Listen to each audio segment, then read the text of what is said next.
जय हिंद दोस्तों, खूब पढ़ो खूब बढ़ो।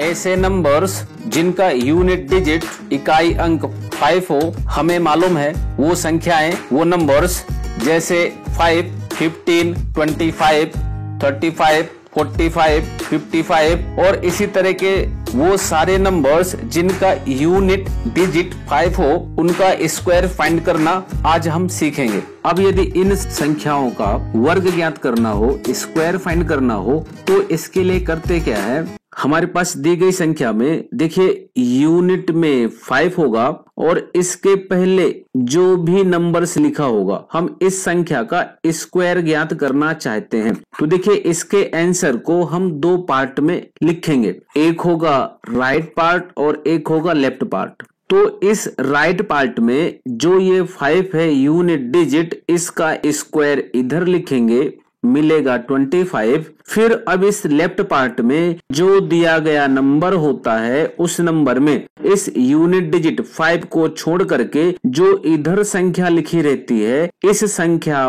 पर 1 प्लस करके, एक जोड़ करके, मतलब दी गई संख्या में एक ज्यादा, जैसे यहाँ पर जो भी संख्या लिखी होगी उस संख्या पे एक जोड़ेंगे, एक जोड़ने के बाद जो भी नंबर आएगा उस नंबर का इस नंबर के साथ मल्टीप्लाई करेंगे और मल्टीप्लाई करने के बाद जितना भी आता है वह नंबर इधर लिखा जाता है। तो इस तरह से इन दोनों पार्ट को मिलाने के बाद जो भी नंबर बनता है वही इस दी गई संख्या का स्क्वायर कहलाता है, वर्ग कहलाएगा।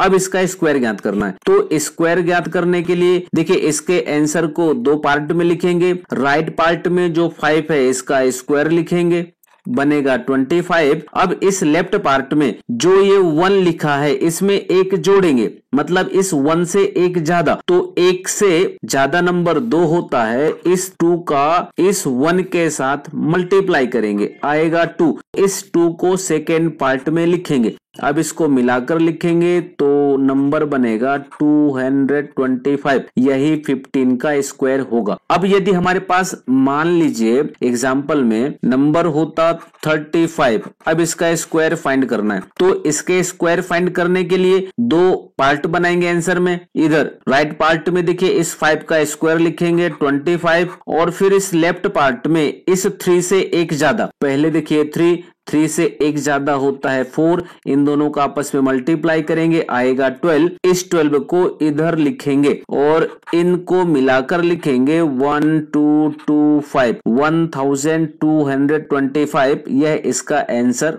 होगा, यह 35 का स्क्वायर होगा। आप कैलकुलेटर में चेक कर सकते हैं। इसी तरह से एक और एग्जांपल लेते हैं। सपोज हमारे पास नंबर होता 65, अब इसका स्क्वायर फाइंड करना है। देखिए इस 65 के स्क्वायर का आंसर दो पार्ट में, इधर राइट पार्ट में जो 5 है इसका स्क्वायर 25 और फिर इस लेफ्ट पार्ट में जो 6 है, इस 6 से एक ज्यादा, देखिए 6 और 6 से एक ज्यादा नंबर 7, इन दोनों का मल्टीप्लाई करेंगे, आएगा 42, उसको इधर लिखेंगे। अब इन सबको मिला के लिख देंगे तो नंबर बनेगा 4225, यही जो है इस 65 का स्क्वायर होगा। अब यदि मान लीजिए हमारे पास एग्जाम्पल में 95 है, इसका स्क्वायर फाइंड करना है। इसका आंसर दो पार्ट में, राइट पार्ट में इस 5 का स्क्वायर 25, लेफ्ट पार्ट में इस 9 होगा और इस 9 से एक ज्यादा नंबर 10, इनका आपस में मल्टीप्लाई करेंगे, आएगा 90, इसको लिखेंगे इधर, इन सबको मिला के लिखेंगे, आएगा 9025, यह इस 95 का स्क्वायर होगा। अब यदि मान लीजिए एक और एग्जाम्पल लेते हैं 105, इसका स्क्वायर फाइंड करना है। तो देखिए इसका आंसर टू पार्ट्स में, इस 5 का स्क्वायर लिखेंगे इधर 25, अब इधर वाले पार्ट में इस 10 से एक ज्यादा, देखिए 10 और 10 से एक ज्यादा नंबर होगा 11, इसका आपस में मल्टीप्लाई करेंगे, आएगा 110, इसको लिखेंगे इधर 110, 11,025, यह इस 105 का स्क्वायर होगा। तो इस तरह से किसी भी नंबर का स्क्वायर हम जस्ट 10 से 15 सेकेंड्स में बता सकते हैं। जय हिंद।